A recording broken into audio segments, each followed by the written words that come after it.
When I was a Jehovah's Witness, I attended 2 meetings a week at the Kingdom Hall, and there were hours at home dedicated to indoctrinating the children, personal study, and preparing for knocking on doors. And he graciously gave to him the name over every name. At home, I am expected to be submissive and obedient to my husband.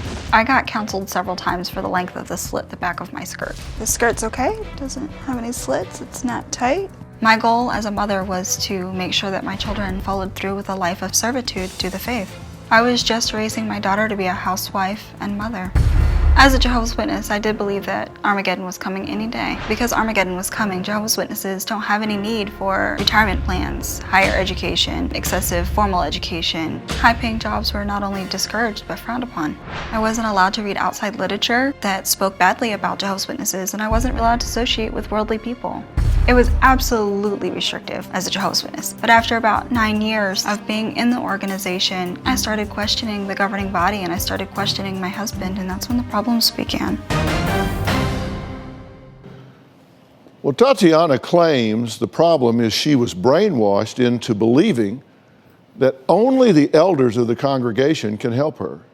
So when she was having problems in her marriage, she claims she turned to them for help, but had no idea this would result in ruining her family in the worst way possible and actually having her children taken away. May 2017, I called the church leaders of our congregation, called elders, to help counsel my husband and I with some communication problems that we were having. The elders came over, we prayed together, we came up to a resolution, and after we left, we thought that everything was perfectly fine. 2 days later, we got a call from CPS saying that the elders had made an allegation against Robert. They said that there was misconduct between Robert and another child. It was determined it was just a misunderstanding. CPS had no proof that I did anything wrong. The next day, CPS came and interviewed my children. During the interview, my son told the investigator that his dad touches him, wears underwear, covers him. The only time I ever touched my son was when I was directed by my wife to check on him. He tends to wet the bed and he lies about it.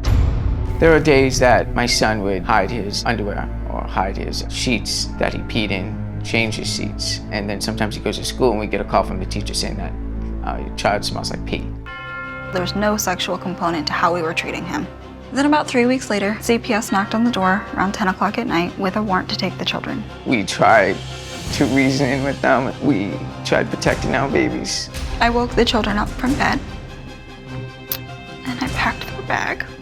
I told them that they just needed to go with these people for now. Mommy and Daddy would try and get them back later. We told them to be brave, and it's hard to do that when you have tears in your eyes. After they left, we fell on the floor together just crying.